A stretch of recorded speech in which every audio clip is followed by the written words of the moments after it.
1978 மீன ராசியில் கொஞ்சம் பேர் இருப்பீங்கள, அவங்களுக்கும் ஒரு தகவல் தரணும்ல. மீன ராசிக்காரங்க பார்த்தீங்கன்னா 10ஆம் இடத்துல உங்களுக்கு பிறக்கும் பொழுது பிறப்பு ஜாதகத்தில் 10ஆம் இடத்துல பார்வையிடுவார் குரு. 10ஆம் இடத்துல பார்வையிடுற குரு உங்களுடைய ராசிநாதனாச்சா, தொழில் சம்பந்தப்பட்ட எண்ணங்களே உங்கள்கிட்ட இருக்கும். ஆனால் இவ்வளோ நாள் 3ஆம் இடத்துக்கு வந்திருக்கிறார். இப்போ இவ்வளோ நாள் 2ஆம் இடத்துல இருந்து அவர் ஒரு நிறைய வருமானத்தை தர்றேங்கிற முறையில் எல்லாத்தையும் பண்ணி சிக்கலையே உருவாக்கி வச்சுருப்பார். என்ன பண்ணி வச்சுருப்பாருன்னா, நீங்கள் அதுக்கு முன்னாடி என்னென்ன விஷயங்கள்லாம் பண்ணி வச்சிங்களோ அதுக்கு அந்த பணம் காலியாகிட்டு இருக்கும் அப்படிங்கிற மாதிரி விஷயத்தை பண்ணி வச்சுருப்பார். அதுதான் ஒரு மைனஸ் பாயிண்ட்டு. நான் எவ்வளவோ காசு வருது ஆனால் கையில் எதுவுமே நிற்கலை அப்படிங்கிற மாதிரி ஒன்று விஷயத்தை பண்ணிகிட்டு இருப்பார். இப்போ உங்களுடைய ஏன் அப்படின்னா, உங்களுடைய ராசியில் கேது அந்த நேரத்தில் இருந்திருப்பார். கேது கண்டிப்பாக 1978 ஜனவரி மாதத்தில் பிறந்தவங்களுக்கு கேது அதில் இருக்கும். அந்த கேது இருக்கும்போது ராசியும் அதில் இருக்கும். சந்திரன் கேது சேர்க்கை ஏற்பட்ட ஜாதகமாக இருக்கும் உங்களுக்கு. அந்த மாதிரி இருக்கும் பொழுது 7ஆம் இடத்துல உங்களுக்கு ராகு இருக்கிறாரா. இந்த குரு 10ஆம் இடத்துல நின்றுக்கிட்டு என்ன பண்ணுறாருன்னா, இது 10ஆம் இடங்கிற 4ஆம் இடத்துல நின்றுக்கிட்டு உங்களுக்கு 10ஆம் வீட்டையும் பார்ப்பார். அப்போ ஒரு 8-10 அப்படிங்கிற விஷயங்கள்லாம் செயல்படும். 8ஆம் இடம் செயல்பட்டுருச்சினாலே கொஞ்சம் சிரமமான விஷயங்கள்லாம் இயக்குவார். உங்களுடைய ராசிக்கு 10ஆம் வீட்டில் இருக்கிற அந்த குரு, உங்களுடைய 10ஆம் வீட்டை பார்க்குற அந்த குரு உங்களுக்கு தொழில் ரீதியாக உள்ள ப்ராப்ளங்களை இயக்கிக்கிட்டே இருப்பார் அப்படிங்கிறது இதாக போயிடுச்சு. இன்னொன்று, அந்த நேரத்தில் பிறந்த சந்திரன் உங்களுக்கு சந்திரன் இருக்கிற இடத்த பொறுத்து சனி பகவான் உங்களுக்கு 6ஆம் வீட்டில் உட்காந்துருவார். அதுதான் உங்களுக்கு ப்ராப்ளமே. 6ஆம் வீட்டில் இருக்கிற சனி சூரியன் வீட்டுக்குள்ளே இருக்கிறதுனால, அந்த சூரியன் மறைந்து போயிருக்கிறதுனால தான் தொழில் ரீதியான ஒரு ஸ்திரத்தன்மை இல்லாமல் உங்களுக்கு போயிருக்கும். ஒரு முறையாக வேலையை பார்க்க முடியலை. நான் கடைசியில் பார்த்தீங்கன்னா மிகப்பெரிய திறமைசாலியாக இருப்பீங்க, எதுலேயுமே ஜெயிக்க முடியாமையே பண்ணிக்கிட்டு இருந்திருக்குங்க. சரி, வாழ்க்கையில் எனக்கு இப்படி தான் போயிருக்குமா அப்படின்னு பார்த்தீங்கன்னா அப்படிலாம் இல்லை. சிலர் நல்லா இருப்பாங்க. ஏன்னா சிலருக்கு லக்னம் லக்னமே அதுக்குள்ளே தனுசு லக்னமாக சில பேருக்கு போயிருக்கும், அவங்களுக்குலாம் நல்லா இருந்திருக்கும்.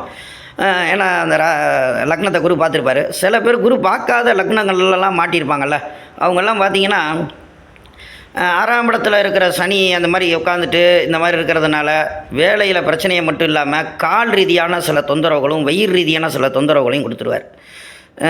ஒய்ஃப் ரீதியாக பார்த்தீங்கன்னா மன கஷ்டங்களை கொடுப்பார், நிம்மதியான வாழ்க்கை இல்லாத சூழ்நிலைகளை கொடுப்பார். இதெல்லாம் இப்போ சரி, இப்படியே ஜாதகத்தில் தான் எங்களுக்கெல்லாம் இப்படி இருக்கே, மாறுமா அப்படின்னு கேட்டிங்கன்னா, உங்களுடைய ராசிக்கு 3ஆம் இடத்துல குரு மறைஞ்சி இருக்கும் பொழுது இவ்வளோ பிரச்சனைகளும் இருந்தவங்க கண்டிப்பாக மாற்றத்தை பெறுவாங்க. இல்லை எனக்கு இந்த பிரச்சனைலாம் எனக்கு இல்லைங்க, நார்மலாக தான் போயிட்டுருக்கு, வருமானம் மட்டும்தான் பிரச்சனை அப்படின்னு சொன்னால் வீட்டில் சின்ன சின்ன தகராறும் பிரச்சனைகளும் வர செய்யும். காசும் வரும், இதையும் கொடுப்பார். இது ரெண்டையுமே சேர்த்து தான் அனுபவிக்கணும். வாழ்க்கையில் ஒன்று இருந்தால் ஒன்று இல்லை. இது ஜாதக விதி. இதை ஜாதகம் தெரிஞ்சவங்களுக்கு கண்டிப்பாக தெரியும், ஒன்று இருந்தால் ஒன்று இல்லை அப்படிங்கிற முறையில் உங்களுடைய ராசிக்கு 3ஆம் இடத்துல இருந்துக்கிட்டு 9ஆம் வீட்டை குரு பார்க்குறதுனால பாக்கியங்களை கண்டிப்பாக கொடுக்க போகிறாரு. நல்ல வருமானங்கள் வரப்போகுது. இதுவரையும் வாழ்க்கையிலேயே நீங்கள் செய்ய முடியாத செயல்களெல்லாம் இந்த ஒரு வருஷத்தில் செய்ய போகிறீங்க. அதுதான் ஒரு ஹைலைட்டே. இதுவரை நான் வாழ்க்கையில் எதெல்லாம் செய்யலையோ அதெல்லாம் செய்ய போகிறீங்க.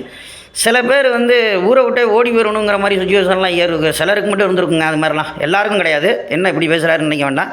சிலருக்கு ஊரை விட்டே ஓடி போயிடலாங்கிற எண்ணங்கள்லாம் இருந்திருக்கும். அவங்கெல்லாம் சில பேர் என்ன பண்ணுவாங்கன்னா, 9ஆம் வீட்டை குரு பார்க்கும் பொழுது ஏதாவது இந்த பாத யாத்திரை போகிறது, இல்லைனாக்கா இந்த லாங் ட்ராவல் யாத்திரை போகிறாங்கள்ல, கோயில்களுக்கெல்லாம் லாங் ட்ராவல் போகிறாங்கள்ல, அதெல்லாம் இயக்கும். அதனால தான் பாக்கியங்களை கொடுக்கும்னே சொல்கிறேன். மொத்தத்துக்கு ஒரு பொற்காலமாக இந்த வருஷம் உங்களுக்கு இயக்கும், அது மட்டும் உண்மை. நல்ல ஞானம் கிடைக்கும், நல்ல ஞானவானாக இருப்பீங்க.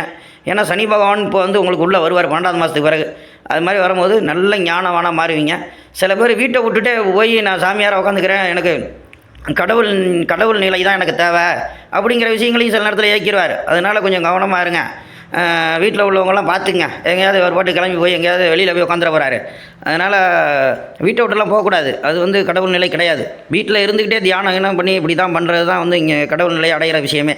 இதை முதல்ல புரிஞ்சுக்கிட்டு குடும்பத்துக்கு நம்ம தேவையான தகவல்கள் அனைத்தையுமே செஞ்சு கொடுத்து எல்லா கடமையும் முடிஞ்ச பிறகு தான் நீங்கள் சில விஷயங்களை ஈடுபடணும். ஏன்னா இவ்வளவும் எதுக்கு சொல்கிறேன்னா, கேது போய் லக்னத்தில் உட்காந்துருக்கும் போது உங்கள் லக்னாதிபதி 3ஆம் இடத்துல வரும்போது 9ஆம் வீட்டை பார்க்கும்போது பெரிய ஞான நிலை சம்மந்தம் இல்லாமல் நான் சாமியாராக போகிறேங்கிற மாதிரிலாம் இயக்கிவிடும். அதனால் அது என்னை பொறுத்தவரை நான் என்ன சொல்லுவேன்னா, அது தவறுன்னு சொல்லுவேன். ஏன்னா குடும்பம் நடத்திக்கிட்டு இருக்கவங்களுக்கு அது தப்பு. அது எல்லா கடமைகளையும் முடித்தவங்க வெளியில் போகலாம். மற்ற ஆளுங்க வெளிலலாம் போகணும்னு நினைக்கக்கூடாது. இப்போ சில நேரங்களில் என்ன பண்ணுவார், தொழிலே இல்லாமல் இருந்தவங்களுக்கு திடீர்னு தொழிலெல்லாம் கொடுத்து நல்ல நிலைமைகளை முன்னேறலாம் வைப்பார். நல்ல நல்ல விஷயங்கள்லாம் நிறையா நடக்க போகுது. அதாவது உங்களுக்கு இது ஒரு பொற்காலம்னே நான் சொல்லுவேன்.